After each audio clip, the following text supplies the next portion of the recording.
2014, je travaille, je suis responsable d'un service d'urgence dans Seine-Saint-Denis, des urgences médico-chirurgicales, et donc on m'a proposé d'installer une cabine de façon à ce que les patients, avant de voir le médecin, puissent d'ores et déjà avoir la prise de mesure. Puisque la prise de constante, c'est-à-dire la température, la tension artérielle, la fréquence cardiaque, la saturation, le poids, la taille, l'IMC, enfin, tous ces marqueurs physiologiques, enfin en tout cas, permettent de poser après un diagnostic pour nous aider ensuite. Alors, j'ai accepté de faire cette étude qui était un pilote finalement pour la société H4D. Et donc on a établi le parcours du patient et on a regardé à la fin si on gagnait du temps. Si l'infirmière d'accueil et d'orientation, qui normalement a cette charge, gagnait du temps. Et si nous, en tant que médecins derrière dans les salles d'urgence, finalement on avait des patients qui avaient l'ensemble des mesures, alors qu'habituellement finalement ils avaient peut-être une ou deux mesures, mais on n'avait pas les mesures complètes. Donc voilà comment je suis arrivée là. C'était vraiment à titre pour faire une étude sur place clinique. Ensuite, j'ai été rappelée en 2017 pour débuter des téléconsultations. Donc voilà, c'est avec grand plaisir que j'ai rejoint cette double activité, bien évidemment en gardant ma place d'activité clinique en présentiel, qui est importante pour nous médecins qui téléconsultons, d'avoir les deux.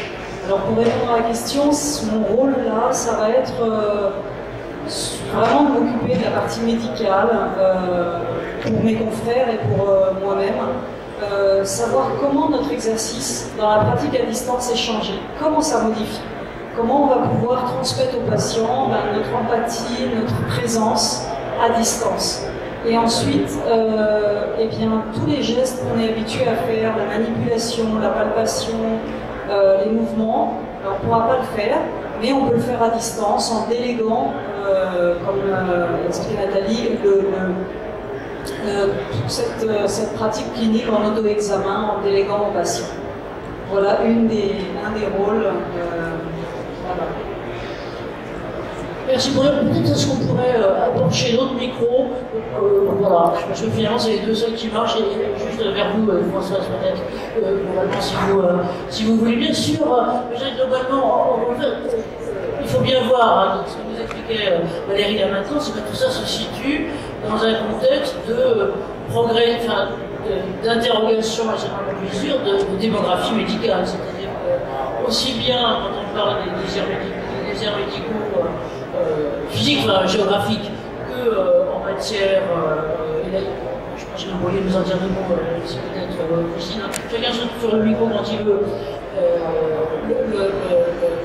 La question de la démographie médicale et donc de l'accès à la fois aux soins, mais aussi au diagnostic et autres, est tout à fait important. Comment vous sentez les choses chez vous, Christine, par exemple? Et dans ces rouges, ça marche.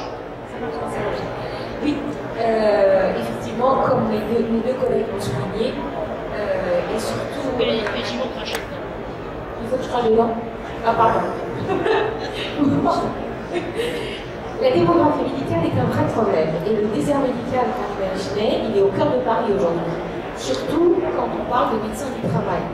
Médecins du travail, notre nombre est divisé par 2, quasiment on est aux portes de la division par 2, et de division par 2 par 4. Ce qui veut dire que la santé au travail devra se faire sans la présence des médecins du travail au quotidien. Alors, il y a des idées, on monte les infirmiers en compétences, on introduit des visites d'information et de prévention. La manière dont nous voyons les choses, c'est qu'aujourd'hui, il est prévu un peu dans les nouveaux agréments signés qu'un seul médecin du travail est à charge de 6000 personnes. Vous imaginez bien que dans ces conditions, il est difficile d'entendre dans médecine du travail le mot médecine. L'avantage quand on passe à la téléconsultation, effectivement nous sommes tous finis par être un peu nés dedans. Je confirme le fait que, alors que je n'utilise pas encore les cabines au quotidien, l'utilisation pour un médecin des cabines pour voir des consultations à distance est relativement aisée. J'ai su voir un tympan, une gorge sans aucune formation particulière. C'est vraiment très pratique. Et ça nous permet, quand on a 6000 personnes à voir, y compris au cœur de Paris ou ailleurs, de garder l'élément clinique dans la santé au travail. Ce qui est indispensable, parce que je dirais qu'à part la clinique, tous les autres relatifs à la santé au travail, ça peut faire. On travaille ensemble, on travaille dans un cadre de pluridisciplinarité, on sait très bien faire ça. Il y a qu'une seule personne qui sait encore faire la clinique, c'est le médecin. C'est important de voir les gens dans le point de vue clinique parce que tout le reste en découle, le maintien en emploi, les aménagements de poste, l'ergonomie, le bien-être au travail, préserver l'arrivée de la retraite, préserver l'usure, tout ça, ça passe aussi par la clinique, mais d'abord par la clinique. Voilà, merci. Merci. Valérie, Gilles. Oui, moi, suite à cette intervention. Il faut bien parler dans ces choses terribles, cette chose. Vous m'entendez? Trois interventions. La question que je me pose, elle est double. La première, c'est que je vois une logique pour la médecine du travail, puisque généralement c'est un suivi des personnes. Et les personnes ne sont pas en état de souffrance et peuvent s'exprimer et vous pouvez leur transmettre l'auto-diagnostic. Mais quid au-delà du monde de l'entreprise, si on a vraiment des patients dans des zones désertiques qui sont vraiment, qui peuvent pas s'exprimer, qui ne peuvent pas s'auto-consulter. Et ensuite, l'autre question, c'est pour vous, médecins, est-ce qu'il y a une formation spécifique à l'usage de ces cabines pour effectivement remplacer le présentiel en termes d'empathie, d'accompagnement et d'analyse de la situation d'une personne examinée? Merci, des questions très pratiques, Dr Tessier, voilà, l'une et l'autre. Enfin, vous, comment vous avez activaté la chose, puisque là-dedans, et puis après la réponse interne. Oui, alors sur la formation d'abord, oui, moi j'ai été formée, alors pas par Valérie directement, mais par un autre médecin d'Ashkatonais qui s'appelle Grégory Spa, parce qu'effectivement, il y a, comme je disais tout à l'heure, la prise des constantes, il faut que la personne les prenne elle-même, donc il faut qu'elle soit, on va la guide pour prendre ses constantes. Après, sur le côté empathique, contact, je dirais qu'en plus du téléphone, alors le téléphone déjà, vous avez beaucoup d'éléments.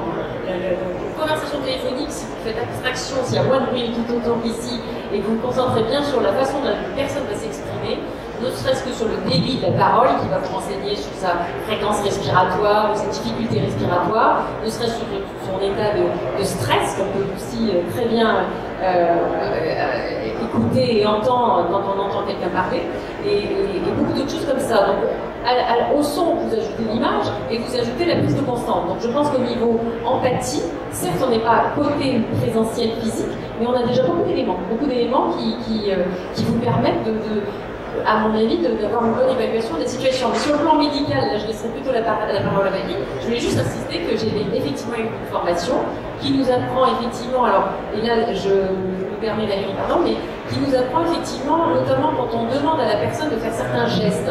Et je vais vous dire tout bêtement, quelqu'un vous dit, vous décrit une douleur à l'épaule, vous allez déjà lui demander, bougez-la votre épaule, qu'est-ce que vous pouvez, comment vous pouvez la bouger, et quelles sont les limitations. Et la personne d'elle-même va très bien pouvoir bouger, et déjà monter son bras là, à 90 degrés, voire un petit peu plus, voire carrément jusqu'en haut. Donc effectivement, il y a beaucoup de choses qu'on peut déjà faire, et qu'on n'imagine pas qu'on peut faire à distance.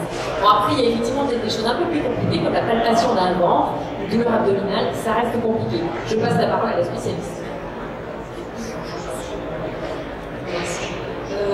Oui, alors ensuite, il faut surtout transmettre aux médecins que tout ce qu'il fait en présentiel, qu'il n'y ait aucune crainte, il peut le faire à distance.